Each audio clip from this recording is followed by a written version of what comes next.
আশা করি সামনের পর্দা উড়ে যাবে। তাহলে চিৎকারের প্রয়োজন নাই, মোহাব্বতে বলারই প্রয়োজন। আশিকে মুস্তাফা মোহাব্বতে যখন দরুদ পাঠ করেন, তার দরুদ ফারিস্তার মারেফাতে ফারিস্তা দিয়ে রাসূলুল্লাহর দরবারে পৌঁছানো হয় না। সে আশিকে মুস্তাফার দরুদ স্বয়ং আমার মুস্তাফা শ্রবণ করেন। আর একটু জোরে। একজন নবী আসিলেন গো সোনার মদিনা, একজন নবী আসিলেন গো সোনার মদিনা, একজন নবী আসিলেন গো সোনার মদিনা। যদি পারেন আমার সঙ্গে এই ছন্দখানা পড়েন ইনশাআল্লাহ, বলতে এবং শুনতে মাশাআল্লাহ ভালো লাগবে। সবাই মিলে একজন নবী আসিলেন গো সোনার মদিনা, একটু আমার সঙ্গে বলো না, একজন নবী আসিলেন গো সোনার মদিনা, একজন নবী আসিলেন গো। মাশাআল্লাহ, আর একটু মহব্বতে বলো না, একজন নবী আসিলেন গো সোনার মদিনা, একজন নবী আসিলেন গো।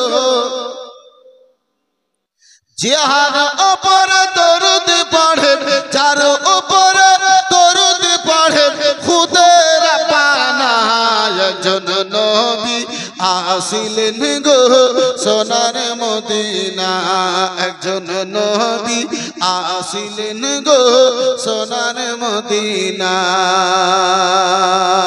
কে যাহার তাজিমেরি তারে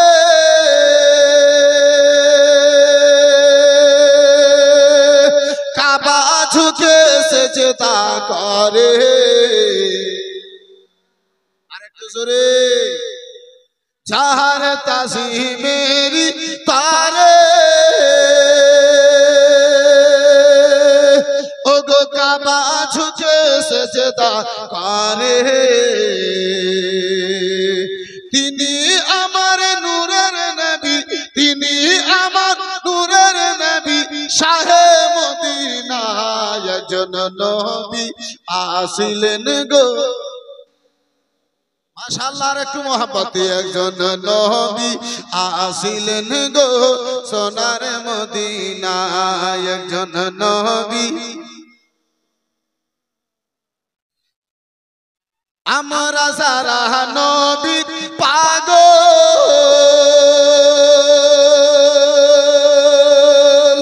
নবীর প্রেমে আমাদের আমল, একটু জোরে বলা যাবে। আমরা যারা নবী পাগল, ও গো নবীর প্রেমে আমাদের আমল,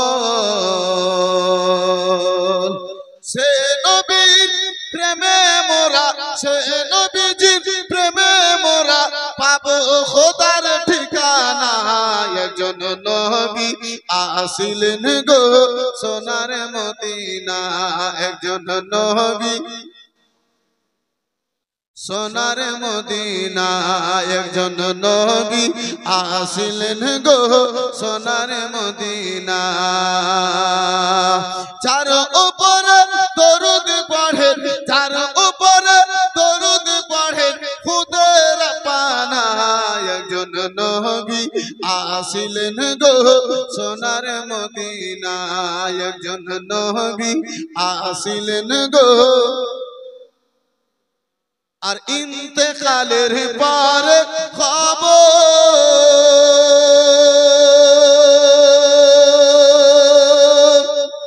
নবীর প্রেমিক আবু বকর, ইন্তেকালের পরের খবর, নবীর আশিক আবু বকর, ও গো ইন্তেকালের পরের খবর। রওজা পাকের তালা খুলে,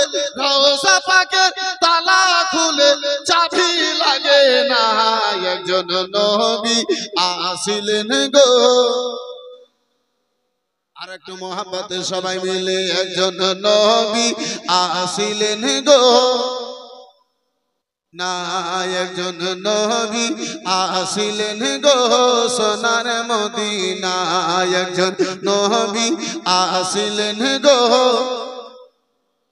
যার উপরে দরুদ পড়ে, যার উপরে দরুদ পড়ে খুদে রাব্বানা, একজন নবী আসিলেন গো সোনার মদিনায়, একজন নবী আসিলেন গো সোনার মদিনা। মোহাম্মদ দুরূদ আল্লাহুম্মা সাল্লি আলা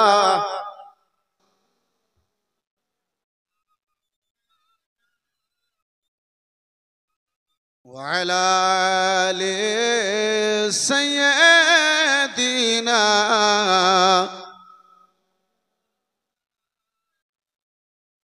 সাল্লাল্লাহু তাআলা আলাইহি ওয়াসাল্লাম। মুআজ্জাজ সামনে কিরাম, হাজিরান বিরাদরান ইসলাম, আলহামদুলিল্লাহ, যাবতীয় প্রশংসা সে বিশ্বনিয়ন্তা ওয়াহদাহু লা শারীকা দরবারে নিবেদিত যে রব্বুল আলামিন দয়ালুমান পাক সুবহান আমাকে আপনাকে এই পবিত্র সভাতে জান্নাতি কিয়ারির মধ্যে আসার ও বসার আল্লাহ তৌফিক দান করেছেন। অতঃপর বিশ্বকুল সরদার নাইবে পরবর্দিগার জিগারে আব্দুল্লাহ নূর আমিন নুরিল্লাহ, জিনার হাতে রব্বুল আলামিন দান করেছেন জান্নাতি চাবি ওয়া তালা, জিনার রাজিতে রাজি স্বয়ং খোদা তালা, যিনি মক্কার মতি মদিনার জ্যোতি, জিনাকে চিনতে না পারিলেও হয়ে যায় ইমানেই বড়ই ক্ষতি, যিনি মক্কার ফুল মদিনার বুলবুল, জিনার নাম স্বয়ং রব্বুল আলামিন আদর্শ আকারে রাখলেন মোহাম্মদ রসুল, জিগারে আব্দুল্লাহ নূর আমিন নুরিল্লাহ জনাবে মুহাম্মদুর রাসূলুল্লাহ সাল্লাল্লাহু তাআলা আলাইহি ওয়াসাল্লামের দরবারে শত সহস্রবার শান্তির ধারা দরুদ ও সালাম অর্পিত বর্ষিত হোক। সকলে মিলে একটু চিৎকার দিয়ে বলুন আল্লাহুম্মা আমিন। মুআজ্জাজ সামনে কিরাম, হাজিরান বিরাদরান ইসলাম, বাবা জীবন ভাইর আমার, নবিয়্যত জাহান সাল্লাল্লাহু তাআলা আলাইহি ওয়াসাল্লাম আমার দুনিয়ায় এলেন 40 বছর রে আমার নবিয়্যত জাহান ইসলাম প্রচার করলেন, নবুয়াত প্রচার করলেন, নবুয়াতের এলান করলেন। নবী হওয়া আলাদা জিনিস, প্রচার করা আলাদা জিনিস। বন্ধু আমার বিরাদরান ইসলাম মুসলমান, আল্লাহ রাব্বুল আলামিনের নিকট হতে আমার মুস্তাফার নিকটেই সর্বপ্রথমে যে ওয়াহিখানা নাজিল হলো, আল্লাহর তরফ হতে প্রথম আয়াতখানা আমার নবীর নিকটে জিবরিলে আমিন যে নিয়ে এলেন, প্রথম আয়াত ছিল ইকরা, মাহবুব পড়ো। ইসলাম পরে, ইসলামের প্রচার পরে, কলমার এলান পরে, আগে পড়ার আদেশ। বন্ধু আমার বিরাদরান ইসলাম মুসলমান,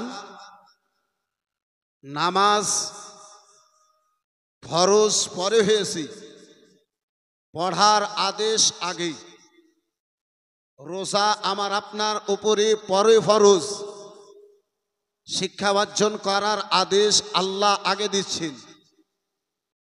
হজ অর্থশালী ব্যক্তির উপরে ফরজ আছে।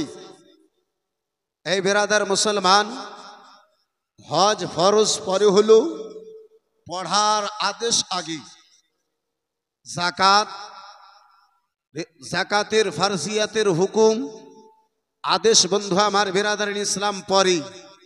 শিক্ষার অর্জন করার আদেশ আমার আল্লাহ রাব্বুল আলামিনের পক্ষে থেকে আগে। এ মুসলমান, এই ভাবছি আমার ভাইজান, আমার বন্ধু আমার, ইসলামী শিক্ষার জায়গা, ইসলামী জ্ঞান অর্জন করার জায়গা এই হচ্ছে মাদ্রাসা। আমার নিকটে সময় এত লম্বা নাই যে আমি আপনাকে বিস্তারিত আলোচনার দিকে নিয়ে যাই। বন্ধু আমার বিরাদার মুসলমান, যেই মাদ্রাসাকে আপনি কখনো উসুরের দানা দিয়ে মাদ্রাসাকে আপনি সহযোগিতা করেছেন, যেই মাদ্রাসাকে আপনি কখনো আপনার ফিতরা যাকাত দিয়ে আপনি মাদ্রাসাকে সহযোগিতা করেছেন, যেই মাদ্রাসাকে আপনি নিজের মেহনতের টাকা দিয়ে, যেই মাদ্রাসাকে আপনি সহযোগিতার হাত খানা বাড়িয়েছেন, এই বেরাদার মুসলমান, এই বাপজি আমার, এই বন্ধু আমার, সেই মাদ্রাসা আমাকে আপনাকে এই বেরাদার দুনিয়া ও আখেরাতে কি ফায়দা দেয়। আমার পূর্বে আপনি আলোচনা শ্রবণ করলেন মুফতি আমজাদ হোসেন সিমনানি সাহেবের মুখ দ্বারা। এই বন্ধু আমার, বেরাদার ইসলাম মুসলমান, সংক্ষিপ্ত আলোচনার দিকে আপনার নিয়ে যাই। আজকে আমরা মুসলমান গবেষণার মধ্যে রয়েছি। আজকে আমরা আলোচনা করি মাদ্রাসার মধ্যে কেন ইঞ্জিনিয়ার তৈরি হয় না। আজকে আমরা আলোচনা করি মাদ্রাসার মধ্যে কেন প্রফেসর হয় না। আব্বা যারা আমার, ভাই যারা আমার, এটা আপনার ভুল ধারণা। এই মুসলমান, আজকে থেকে 100 বছর যদি আপনি পিছনে ফিরে যান, এই বেরাদারান ইসলাম মুসলমান, এই বাপজি আমার, সকল বিজ্ঞানীকে জ্ঞান দান করনেওয়ালা আমার ইমামে আলা হযরত কোনো কলেজের ছাত্র ছিলেন না। এই বেরাদারান ইসলাম মুসলমান, কোনো আপনার কি বলে কোনো স্কুলের ছাত্র ছিলেন না। তার আগে যদি আর আপনি যদি যান, এই বেরাদারান ইসলাম মুসলমান, জ্ঞানের ভান্ডার হুজ্জাতুল ইসলাম ইমামে গজালি আলাইহির রহমাতুর রিজওয়ান কোনো কলেজের ছাত্র ছিলেন না। এই মাদ্রাসারই চাটায়ে পড়নেওয়ালা ছাত্র ছিলেন। এই বন্ধু আমার বেরাদার, ইমামে আজম আবু হানিফা আলাইহির রহমাতুর রিজওয়ান কোনো কলেজের ছাত্র নয়, এই মাদ্রাসারই ছাত্র। এই বেরাদার ইসলাম মুসলমান, আমাদের মাইন্ড আজকে বেরাদার আলাদা হয়ে গেছে, আমাদের চিন্তা ভাবনা আমাদের আলাদা হয়ে গেছে। এই বেরাদার আমাদের চিন্তা ভাবনা আলাদা হয়ে গেছে। আব্বা জান আমার, ভাই জান আমার, বন্ধু আমার, আজকে আমাদের সন্তানগণেরাও এই রাসূলুল্লাহর ঘর মাদ্রাসাতে যায়। এই বেরাদার মুসলমান, কালকে ইমামে আজম আবু হানিফা আলাইহি রহমাতুর রিজওয়ানের বাল্য জীবনের একটা আলোচনা দিয়ে আমি নিজের আলোচনাকে আগে বাড়িয়ে নিয়ে যাব। বন্ধু আমার, বেরাদার মুসলমান, এই বাবা জীবন ভাইরা আমার, আজকেও মুসলমানদেরকে বদনাম করার জন্য, আজকে ইসলামকে নিচে করার জন্য জায়গা জায়গাতে বেরাদার মিটিং করা হয়। আজকে মুসলমানদেরকে বেরাদার ছোট দেখাবার জন্য জায়গা জায়গাতে আপনার কনফারেন্স করা হয়, জায়গা জায়গাতে মিটিং তৈরি করা হয়, জায়গা জায়গাতে আপনার কি বলে মাহফিল লাগানো হয়। কিন্তু বেরাদার মুসলমান, এই জগতের লোকদেরকে, এই ভারতের মানুষকে নুরুল আইন কাদরি জানিয়ে দিতে চাই, আমার ইসলামের হেফাজত জগতের অন্য কোনো মৌলবি মুফতির হাতে নয়। এই ইসলামের হেফাজত স্বয়ং আমার আল্লাহর হাতে আছে। যতদিন আমার আল্লাহ থাকবে ততদিন আমার ইসলাম বাকি থাকবে। সুবহানাল্লাহ, সুবহানাল্লাহ, একটু জোরে বলা যাবে না? সুবহানাল্লাহ। আমার আল্লাহ কালকেও ছিল, আজকেও আছে, কিয়ামতের পরেও থাকবে। এই বেরাদারান ইসলাম মুসলমান, এই বাবা জীবন ভাইরা আমার, এই বন্ধু আমার, হযরত ইমামে আজম আবু হানিফা আলাইহির রহমাতুর রিজওয়ানের সময় রয়েছে, তিনার বাল্য জীবন রয়েছে।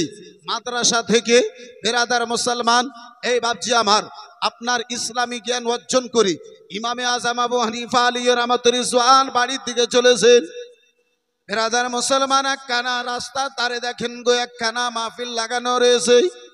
ওই মাহফিলের মধ্যে বেরাদার মুসলমান, শত শত মুসলমান, কয়েকজন টিকিয়াধারী এ মুসলমান বাবা জীবন ভাইরা আমার, মাথায় পাগড়ি নয় পাগড়াওয়ালাও, বেরাদার মুসলমান জুব্বা নাই বেরাদার কুব্বাওয়ালাও, এই বেরাদার ইসলাম মুসলমান, আপনার কপালে চন্দনওয়ালাও, একজন দাহরিয়া বেরাদার মুসলমান মুসলমানদেরকে চ্যালেঞ্জ করে, এ মুসলমান গনেরা, রাসূলুল্লাহর গোলাম গনেরা, শুনে নাও, শুনে নাও, তোমাদের ইসলাম যদি সত্য থাকে, তোমরা যদি সত্য ধর্মের মধ্যে থাকো, আমার 3খানা প্রশ্ন যদি উত্তরখানা দিতে পারো, তাহলে আমি দাঁড়িয়া মেনে নেব, আমি মেনে নেব। ইসলাম ধর্ম কানা সত্য রয়েছে, ইসলাম কানা সত্য রয়েছে, এই দিন কানা সত্য রয়েছে। বন্ধু আমার, বেরাদার মুসলমান, মুসলমান গনেরা বলে, ও দাঁড়িয়া বলো বলো, তোমার তোমার কি এমন প্রশ্ন আছে, তোমার কি জানার আছে বলো। বেরাদার মুসলমান দাহারিয়া বলে, হে মুসলমান গণেরা, আমার প্রথম প্রশ্ন হচ্ছে আল্লাহ এই মুহূর্তে কি করতে আছে, আল্লাহর কাজ কি, এই সময় আল্লাহ কোন কাজখানা করতেছে। বেরাদার মুসলমান, ওই দাহারিয়া বেরাদার বেদিন আপনার প্রশ্ন করে, ও মুসলমান গণেরা শুনে নাও, যে আল্লাহকে তোমরা এক মানো, যে আল্লাহর সামনে তোমরা মাথা কানা নত করো, যে আল্লাহর সামনে তোমরা সাজদা করো, যে আল্লাহ তোমরা ইবাদত বান্দাগি করো, ওই আল্লাহ ওই আল্লাহ এই মুহূর্তে দেখে কোন দিকে, পশ্চিমে তাকাতেছে না পূর্বের দিকে তাকাতেছে, ডানে তাকাতেছে না বামে তাকাতেছে, অপরে তাকাতেছে না নিচে তাকাতেছে, বলো আমার দ্বিতীয় প্রশ্ন হলো আল্লাহ এই মুহূর্তে তাকায় কোন দিকে। আল্লাহকে দেখেছে কে? এই মুসলমান যে এই দেহারিয়ার প্রশ্নের উত্তরখানা দেবে, ভাবছি আমার ভাইজান, আমার বন্ধু আমার, ওই বেদিন বলে, দেহারিয়া ব্যক্তি বলে, চন্দনধারী বলে, এ মুসলমান, আমার তৃতীয় প্রশ্ন হলো, 3 নম্বর প্রশ্ন হলো যে আল্লাহ, তোমরা আল্লাহকে নূর বলো, সে আল্লাহর নূর। হে বিরাদারান ইসলাম মুসলমান, যে আল্লাহকে তোমরা এক বলো, সে আল্লাহর আগে কি আল্লাহর পূর্বে কি আছে? আল্লাহ তোমাদেরকে জগতে পাঠিয়েছে, জ্ঞান দিয়েছে, তারপরে তোমরা জানলে আল্লাহ এক, কিন্তু আল্লাহর আগেও কিছু আছে। আল্লাহর আগে কি আছে বলো। বন্ধু আমার বিরাদার মুসলমান, জীবনে প্রথমবার এমন প্রশ্ন শুনেছি, মুসলমানদের মাথার ঘাম পা পর্যন্ত পড়তে লেগেছে। এই ভাবছি আমার ভাইজান, আমার বন্ধু আমার, এই ইসলামকে যাচাই করার জন্য, হে বিরাদার মুসলমান, আজকেও জালিম গোরেরা নানা রকমের প্রশ্ন করে। আজকে থেকে বেরাদার মুসলমান প্রায় 3 বছর, কমে বেশ 3 বছর পূর্বে এ বেরাদার এই ভারতের মধ্যে কিছু জালিম গণেরা প্রশ্ন করেছিল, ইসলাম তোমার যদি সত্য হয়, দিন যদি তোমার সত্য হয়, তাহলে নিজের দিনকে প্রমাণ করো। হে বেরাদার মুসলমান, আহলে সুন্নাতুল জামাতের একজন শের মুফতি সালমান আজহারি পবিত্র কোরআন নিয়ে দাওয়া করেছিলেন, আগুনের মধ্যে তুমি নিজের ধর্মের কিতাব নিয়ে নেমে যাও, আমি পবিত্র কোরআনকে নিয়ে নেমে যাব। আমার কোরআন আমি যদি পুড়ে যাই, আগুন যদি আমাকে পোড়াতে পারে, তাহলে আমার ধর্ম মিথ্যা হবে। তুমি যদি পুড়ে যাও, তোমার ধর্ম মিথ্যা হবে। বন্ধু আমার বেরাদার মুসলমান, এই ভাবছি আমার, হয়তো আমার চাইতে আপনি বেশি এ বেরাদার মুসলমান অবগত রয়েছেন। এ বেরাদার জালিমের মুখ কালা হয়েছিল, জালিম সামনে যেতে পারে নাই। বন্ধু আমার, ইমামে আজম আবু হানিফার বাল্য জীবন রয়েছে, ইমামে আজম আবু হানিফা বাল্য অবস্থায় রয়েছে। ওই দাহরিয়ার প্রশ্ন হয়েছে, বেরাদার মুসলমান বাবা জীবন বাইরে, আবার ইমামে আজম আবু হানিফা আলাইহি রাহমাতুর রিজওয়ান মাদ্রাসা থেকে যেন বাড়ির দিকে রওনা হতেছেন। এই বেরাদার বেশ কিছু মানুষের মেলা দেখে, ভিড় দেখে আমার ইমামে আজম আবু হানিফা ওই লোকদের নিকটে গেলেন। বাচ্চাদের প্রশ্ন হয়, বাচ্চাদের অভ্যাস হয়, বাচ্চা হঠাৎ করে কোনো জিনিস দেখলে আব্বাজি হঠাৎ করে আপনার প্রশ্ন করে উঠে। আমার ইমামে আজম আবু হানিফা বলে, বাবা যান, ও চাচা গান জানগনেরা, আজকে এই রাস্তার ধারে এত লোকের ভিড় কেন লেগে রয়েছে, এত লোকের মেলা কেন লেগে রয়েছে? ওগো বাবা যান, এই মেলা লাগার কারণ কি? লোকেরা বলে, বেটা আমাদের মাথায় ঘাম চলে এসেছে, আমরা ওই দাহরিয়া ব্যক্তির প্রশ্নের উত্তরখানা দিতে পারি না। তুমি বাল্য জীবনে কি এমন উত্তরখানা দেবে? বলে, চাচা যান, আমি একটু কোনো জানতে চাই। লোকেরা যখন বলে না, পায়ের নিচে থেকে এদিক ওদিক থেকে কেটে আমার বেরাদার ইমামে আজম আবু হানিফা আলাইহি রাহমাতুর রিজওয়ান একটু আগে বাড়লেন। ওই দাহরিয়া ব্যক্তি বারে চ্যালেঞ্জ করে বলে, ও মুসলমান গণেরা, কেন তোমরা উত্তর আমারে দাও না? তোমাদের ধর্ম কি সত্য নয়? তোমাদের ধর্ম কি সত্য নয়? ইমামে আজম আবু হানিফা আলাইহি রাহমাতুর রিজওয়ান আমার বাল্য জীবনে বলেছিলেন, ও দাহরিয়া বলো বলো তোমার প্রশ্ন কি রয়েছে বলো। বেরাদার মুসলমান বলে, তোমার চাচা গনেরা তোমার বাবা গনেরা দাঁড়িয়ে রয়েছে, ও বাচ্চা বলো বলো তুমি আমার প্রশ্নের উত্তর কে দেবে। বলে, ওগো দাহরিয়া শুনে নাও শুনে নাও, অবশ্যই আমি তোমার প্রশ্নের উত্তর দেব। বন্ধু আমার বেরাদার মুসলমান, শত শত মানুষের ভিড় রয়েছে আব্বাজি, শত শত মানুষের ভিড়, হাজার হাজার মানুষের ভিড়ে ইমামে আজম আবু হানিফা আমার দাঁড়ালেন, বেরাদার সামনে গেলেন। ওই দাহরিয়া বলে, লাল যদি তুমি উত্তরখানা দিতে পারো তাহলে দাও, বলো বলো এই মুহূর্তে তোমার আল্লাহ করে কি। আমার ইমামে আজম আবু হানিফা নিচে, দাহরিয়া যেন কুরসিতে চেয়ারে বসে রয়েছিল। আমার ইমামে আজম আবু হানিফা বলে, ও দাহরিয়া আজ পর্যন্ত তোমাকে প্রশ্ন করা ঢং হলো না, আজ পর্যন্ত তুমি প্রশ্ন কি করে করে এটা তুমি জানলে না।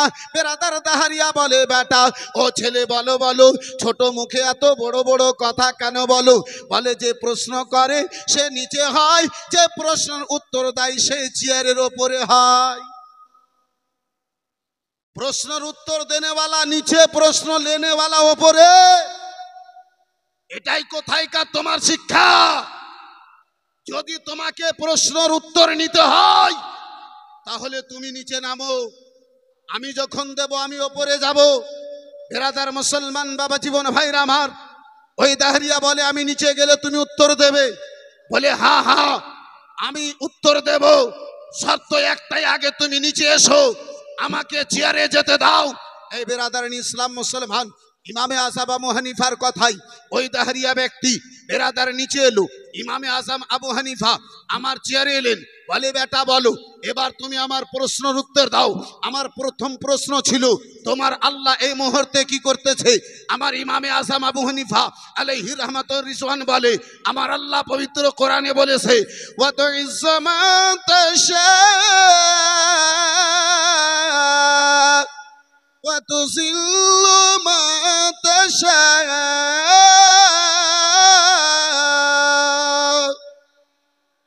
একটু জোরে বলা যাবে না আল্লাহু আকবার? আর জোরে বলে, দাহরিয়া এখন পর্যন্ত তুমি বুঝতে পারলে না, এখন পর্যন্ত তুমি বুঝতে পারলে না। দাহরিয়া বলে, আমি প্রশ্ন করেছি, আমার উত্তর দাও। বলে, আমার আল্লাহ এই মুহূর্তে এটাই করতেছে যে আমাকে ইজ্জত দিয়ে চেয়ারে বসিয়েছে, তোমাকে বেইজ্জত করে নিচে বসিয়েছে, এটাই আমার আল্লাহ করতেছে। সুবহানাল্লাহ। জোরে বলা যাবে না সুবহানাল্লাহ? দাহরিয়া বলে, দ্বিতীয় প্রশ্ন আমার উত্তর ছিল, তোমার আল্লাহ দেখে কোন দিকে। এই মুহূর্তে তোমার আল্লাহ কোন দিকে দেখতেছে, কোন দিকে তাকাতেছে। ইমামে আজম আবু হানিফা আলাইহি রাহমাতুর রিজওয়ান আদেশ করলেন, একখানা মোমবাতি নিয়ে এসো, একখানা মোমবাতি নিয়ে এসো। মোমবাতি পেশ করা হলো। বলে, প্রশ্নের উত্তর দেবে তো আবার মোমবাতির কি প্রয়োজন আছে, মোমবাতির কেন প্রয়োজন পড়ে গেল, কেন মোমবাতির দরকার পড়ে গেল। বলে, মোমবাতি নিয়ে এসো, সেই মোমবাতিতে তোমার দ্বিতীয় প্রশ্নের উত্তর হবে, সেই মোমবাতিতে দ্বিতীয় প্রশ্নের তোমার জবাবখানা হবে। বেরাদার ইসলাম মুসলমান, এই বাবা জীবন ভাইরা আমার, এই বেরাদার মুসলমান, গভীর মনোযোগ মুসলমান, হযরত ইমামে আজম আবু হানিফা আলাইহি রাহমাতুর রিজওয়ানের নিকটে আব্বাজি আমার ওই মোমবাতিখানা হাজির করা হলো। বলে, এই মোমবাতিকে জ্বালিয়ে দাও। মোমবাতিকে জ্বালিয়ে দেওয়া হলো, বসিয়ে দেওয়া হলো। দাহরিয়াকে জিজ্ঞাসা করে, এ দাহরিয়া বলো, এ দাহরিয়া বলো তোমার দ্বিতীয় প্রশ্ন কি। বলে, আমার প্রশ্ন আছে, আল্লাহ এই মুহূর্তে কোন দিকে তাকাতেছে, আল্লাহ এই মুহূর্তে কোন দিকে দেখতেছে। আমার ইমামে আজম আবু হানিফা আলাইহি রাহমাতুল্লাহ বলে, আমার ইমামে আজম আবু হানিফা আলাইহি রাহমাতুর রিজওয়ান বলতেছেন, এই মোমবাতির আলাটা কোন দিকে। মোমবাতি জ্বালিয়েছি, মোমবাতির লাইটটা কোন দিকে, আলাটা কোন দিকে। বলে, মোমবাতির আলা চতুর্দিকে। আমার ইমামে আজম আবু হানিফা আলাইহি রাহমাতুর রিজওয়ান বলে, জালিম, এ জালিম শুনো, যেই মতো এই মোমবাতির আলাটা চতুর্দিকে, চতুর সাইডে, সেই মতো আমার আল্লাহ চতুর্দিকে দেখতেছে। জোরে বলা যাবে না? আর একটু মহব্বতে হবে না? বেরাদার মুসলমান, দাহরিয়া মজবুর হয়ে বলে, ওই বেদিন মজবুর হয়ে বলে, ওই বেদিন মজবুর হয়ে বলে, এ বেটা, এ ছেলে, দুটো প্রশ্নের উত্তর পেলাম, কিন্তু তৃতীয় প্রশ্নের উত্তর দাও, তৃতীয় প্রশ্নের উত্তর দাও যে তোমার আল্লাহর আগে কি আছে, তোমার আল্লাহর আগে কি আছে। বন্ধু আমার বিরাদারানি ইসলাম মুসলমান, ইমামে আযম আবু হানিফা আলাইহির রহমাতুর রিজওয়ান বলে, জালিম তুমি যখন প্রশ্ন করেছো, তোমার প্রশ্নের উত্তর আমার নিকটে অবশ্যই আছে। লেখাপড়া জানো, জানো না? গন্তি জানো, যাবো না? বলে হ্যাঁ হ্যাঁ জানি। বলে তাহলে 1 থেকে 100 পর্যন্ত আমারে গণে দেখাও। 1 2 3 4 5 10 20 50 60 70 80 90 100। বিরাদার মুসলমান, এই বাপজি আমার পূর্ণ হলো। বলে এবারে আমার উত্তর দাও, উত্তর দাও। বলে এটাকে উল্টো করে গণো। এই বিরাদার মুসলমান 100, এ বিরাদার 99, 98, 97, 96, এই করে বিরাদার মুসলমান, এই বিরাদার বাবা জীবন ভাইরা আমার 10 পর্যন্ত এলো। বলে আরো গিনো। এই বিরাদার মুসলমান দাহরিয়া যেন গনতে লেগেছে 10, 9, 8, 7, 6, 5, 4, 2, 3, 2, 1। বলে আর গিনো,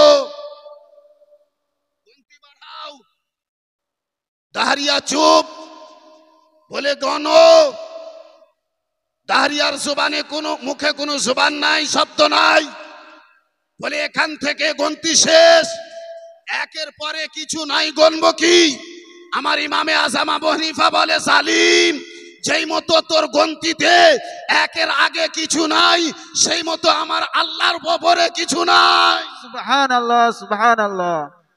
বন্ধু আমার বিরাদার মুসলমান, এ বাপজি আমার, এই বন্ধু আমার বিরাদার, মাদ্রাসা আমাকে এই জ্ঞান দেয়, মাদ্রাসা আমাকে এই শিক্ষা দেয়, যেই জায়গাতে মুসলমান মজবুর হয়, ওই জায়গাতে যদি কাজ দেয়, এই মাদ্রাসা আমার কাজ দেয়।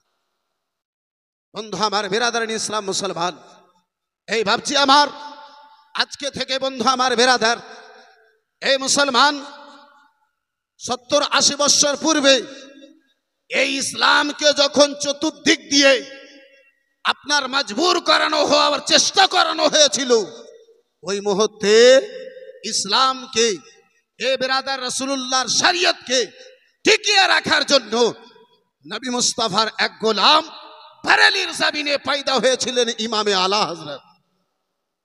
বন্ধু আমার বিরাদারানি ইসলাম মুসলমান, আজকে আমরা মাদ্রাসাকে ছোট চোখে দেখি। মাদ্রাসার দেন আছে যে আপনার ইমানের হেফাজত আছে। এ মুসলমান, আমার পূর্বে আপনারা শুনলেন কিছু জালিম জুব্বা পাক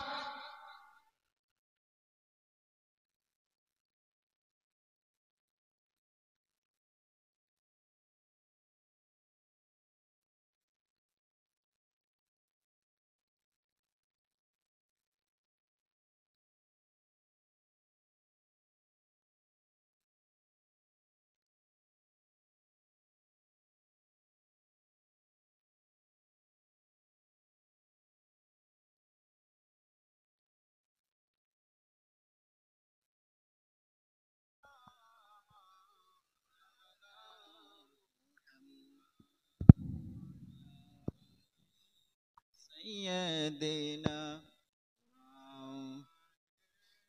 سيدنا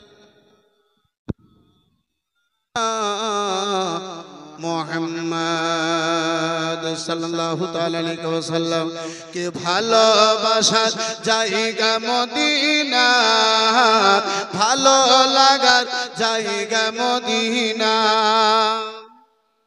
একটু জোরে বলা যাবে না?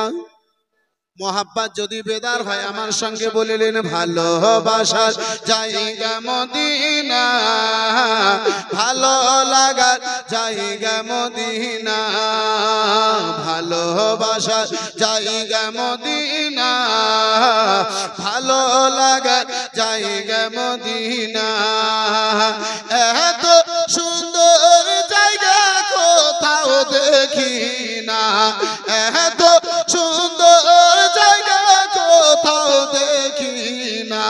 সাজিয়েছে সাজিয়েছে দয়াল রাব্বানা, ভালোবাসা জায়গা মদিনা, ভালো লাগা জায়গা মদিনা, ভালোবাসার জায়গা মদিনা আর মদিনা শরীফে রহমতের খাজানা কে মদিনা শরীফে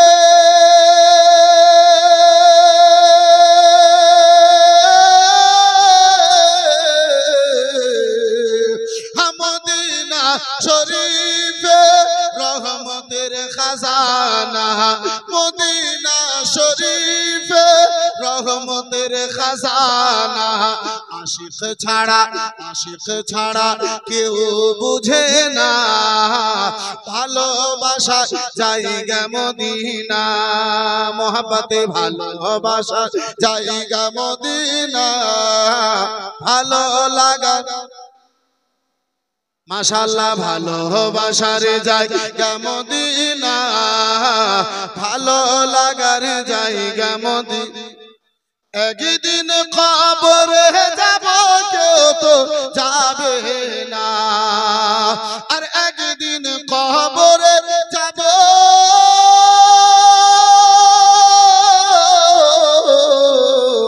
একদিন কবরে যাব কেউ তো যাবে না যাবেন যিনি শাহে মদিনা ভালোবাসা জায়গা মদিনা ভালো লাগা জায়গা মদিনা ভালোবাসা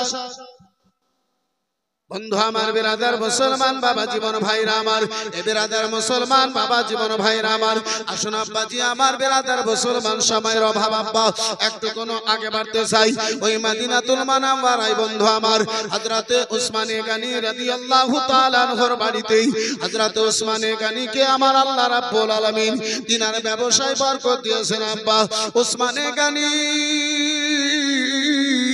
রাদিয়াল্লাহু তাআলা আনহুর নিকটে আব্বাসে আমার দৌলত হয়েছে টাকা হয়েছে পয়সা হয়েছে উসমানে গনি একদিন চিন্তা করেন মাওলা তুমি আমারে টাকা দিয়েছো মদিনাতুল মুনাওয়ারায় এ রাসূলুল্লাহর প্রিয় শহর মদিনাতে রব্বে কায়নাত এমন তোমার মাহবুবের কলমা পাঠকারী গুণেরা রয়েছে যারা এখন পর্যন্ত গোলাম হয়ে রয়েছে যারা গোলামির অবস্থায় রয়েছে মাওলা গো আজকে তোমার মাহবুবের নিকটে আমি যাব ওই মসজিদে নববীতে যাব রব্বে কায়নাত তোমার নবীকে দাওয়াত দেব তোমার মুস্তাফাকে দাওয়াত দেব তোমার নবী মুস্তাফা আমার বাড়িতে যত কদম চলে আসবেন মাওলা প্রত্যেক ডাকের বিনিময়ে একটা একটা করে গোলামকে খরিদ করে আজাদ করে দেব আর একটু চিল্লে বলুন সুবহানাল্লাহ বন্ধু আমার বিরাদার মুসলমান বাবা জীবন ভাইরা আমার দয়ার নবী মায়ার নবী নবী দু জাহান সাল্লাল্লাহু তাআলা আলাইহি ওয়াসাল্লামের দরবারে মসজিদে নববীতে উসমানে গনি হাজির হলেন আমার মুস্তাফাকে সালাম করলেন মুস্তাফা আমার উত্তর দেওয়ার পরে আমার উসমানে গনিকে জিজ্ঞাসা করেন ও বলো বলো গো আসার মন্তব্য খানা বলো বলে ইয়া রাসূলুল্লাহ ইয়া হাবিবাল্লাহ নবী গো আজকে আপনার এবং আপনার সাহাবায়ে কেরামদের দাওয়াত ইয়া রাসূলুল্লাহ আমার বাড়িতে জানে থাকলো নবী আমার দাওয়াত খানা কবুল করলেন সময় হয়েছে উসমানে গনি ডাকার জন্য আমার নবীকে এসেছেন আগে আগে আমার মুস্তাফা যান পিছনে পিছনে হযরত উসমানে গনি বাবা চলে যান প্রতিটা কদম আমার নবী মুস্তাফার উসমানে গনি যেন গন্তি করে চলে যান বন্ধু আমার বিরাদার সাল্লাম আমার বাবা এই বিরাদার মুসলমান নবী মুস্তাফা আমার জিজ্ঞাসা করেন উসমান গো উসমান বলো বলো কেন তোমার মুখে বিড়বিড় করে শব্দ কেন শুনতে পাওয়া যায় নবী দু জাহানকে আমার উসমানে গনি বলেন ইয়া রাসূলুল্লাহ আলাইকা সালাম নবী গো আমি মন্তব্য করেছি আমি নিয়ত করেছি ইয়া রাসূলুল্লাহ যত কদম চলে আপনি আমার বাড়িতে যাবেন ইয়া রাসূলুল্লাহ প্রতিটা ডাকের বিনিময়ে একটা একটা করে গোলামকে খরিদ করে আমি আজাদ করে দেব নিয়ত কত সুন্দর ইরাদা কত ভালো আল্লাহ দৌলত দিয়েছে শুধু দুনিয়ায় লাগাবেন না বন্ধু আমার, বেরাদার মুসলমান বাবা জীবন ভাইরা আমার, নবী আমার উসমানে গানির বাড়িতে যত কদম গেলেন, প্রতিটা কদমের বিনিময়ে একটা একটা করে উসমানে গানি গোলামকে মদিনায় খরিদ করে যেন আজাদ করে দিয়েছেন। এই বেরাদার মুসলমান, এই খবর কানা মদিনায় চড়াতে চড়াতে আব্বাজি ওই ফাতেমার বাড়িতে গিয়েছে। আলী শেরে খোদার কান পর্যন্ত শব্দ কানা গিয়েছে, ওগো আলী গো, রাসূলুল্লাহকে উসমানে গানি যেন দাওয়াত করেছিলেন আলী। ও আলী গো, যত কদম নবী আমার চলে এসেছিলেন, প্রতিটা ডাকের বিনিময়ে একটা করে উসমানে গানি গোলামকে খরিদ করে আজাদ করেছেন। আমার আলী শেরে খোদার বাড়িতে তিনটা লোকে আব্বাজি আমার খাবে এমনটা ব্যবস্থা নাই। দাওয়াত নবীকে দেবে, সাহাবায়ে কেরামদেরকে দেবেন, এমনটা আলীর বাড়িতে যেন ব্যবস্থা নাই। হযরতে আলী চিন্তায় চিন্তিত, হযরতে আলী বড়ই দুঃখিত। হযরতে আলী শেরে খোদা কাররামাল্লাহু ওয়াজহুল কারীম আমার নবীকে সাহাবায়ে কেরামদেরকে দাওয়াত দিতে পারেন না, তাই আলী আমার ঘরের কোনায় গিয়েছে, দুটো হাত তুলে আল্লাহর দরবারে যেন কান্না করে, হে রব্বে কায়নাত, মাওলা গো, আমার বাড়িতে তেমনটা ব্যবস্থা নাই, তোমার নবীকে দাওয়াত করিব আল্লাহ। হে রাব্বুল আলামিন, আমার মুস্তাফাকে দাওয়াত দেব। আল্লাহ, উসমানে গানির মতো যদি টাকায় আমার নিকটে থাকতো, উসমানে গানির মতো যদি পয়সা কান আমার পকেটে থাকতো, বাড়িতে যদি খাবার জন্য ব্যবস্থা থাকতো, মাওলা আমিও তোমার নবীকে দাওয়াত দিতাম, তোমার প্রিয় নবীর সাহাবায়ে কেরামদেরকে দাওয়াত দিতাম। হযরতে আলী শেরে খোদা কাররামাল্লাহু ওয়াজহুল কারীম ঘরের এক কোণায় বসে বসে ডুকরে ডুকরে যেন কান্না করে। রাসূলুল্লাহ দুলারি বেটি মা ফাতেমাতুজ জাহরা রাদিয়াল্লাহু তাআলা আনহার কানে কান্নার শব্দ কানা গিয়েছে। ফাতেমা বেরাদার চিন্তায় চিন্তিত, আল্লাহ আমার ঘরে কি আমার স্বামী কান্না করে। বন্ধু আমার, বেরাদার মুসলমান, এক পা দুই পা করতে করতে ফাতেমা ঘরে গিয়েছেন, দেখেন ঘরে রাখবো নাই। আলী আমার অঝর নয়নে যেন কান্না করেন, মোনাজাত করেন, ফরিয়াদ করেন, দোয়া করেন। স্বামীর দুই চোখে জল দেখি ফাতেমাকে আমার বরদাস্ত করতে পারা গেল না। ফাতেমা আমার স্বামীর দুটো হাত ধরে কেঁদে কেঁদে বলে, স্বামী গো, স্বামী, একদিন নয়, দুই দিন নয়, স্বামী গো, 5 দিন ধরে পানি খেয়ে সেহরি করেছি, 5 দিন ধরে যেন পানি খেয়ে ইফতার করেছি, স্বামী আপনার এক চুল পরিমাণ কোনোদিন দুঃখ দিই নাই। স্বামী গো, আজকে আপনারে কে দুঃখ দিয়েছে, এমন কষ্ট দিয়েছে, কেন আজকে আপনি যেন কান্না করে। আলী ঘরের ভিতরে কান্না করেন। ফাতেমা, যে জান্নাতি রমণীদের সন্তানী রাসূলুল্লাহর দুলারি বেটি ফাতেমা, ফাতেমা স্বামীর হাত ধরে কেঁদে জিজ্ঞাসা করেন, স্বামী, স্বামী গো, কেন আপনার দুই চোখে পানি, স্বামী কেন আজকে আপনি কান্না করেন, স্বামী। হযরতে আলী আমার ফাতেমাকে কোনো উত্তর দেন না। আলী বেরাদার মুসলমান, ফাতেমাকে কোনো উত্তর দেন না। হযরতে ফাতেমা বলেন, স্বামী, স্বামী গো, আপনার দুঃখকে আমি বেটে নেব, আপনার কষ্টকে বেটে নেব, বলুন মদিনাতে কি আপনার দুঃখ দিয়েছে। বলে, ফাতেমা, ও ফাতেমা, তুমি চাও আমার চোখের জলটা বন্ধ হয়? বলে, হ্যাঁ স্বামী, আমি চাই। আমার রাসূলুল্লাহর দুলারি বেটি মা ফাতেমাতুজ জাহরা রাদিয়াল্লাহু তাআলা আনহাকে বলেন, ফাতেমা, যতক্ষণ নবীকে দাওয়াত হবে না, ততক্ষণ আমি আলীর দুই চোখের জল বন্ধ হবে না। এই বেরাদার মুসলমান, নবীকে দাওয়াত দেওয়ার কারণে হযরতে আলীর চোখে জল, স্বামীর চোখে জল দেখে ফাতেমার চোখে জল। আব্বাজি আমার, ভাইজান আমার, বন্ধু আমার, এই জায়গাতে দাঁড়িয়ে আব্বাজি আমার এই হতভাগা পাপি তাপি নুরুল কাদরি ভিজা চোখে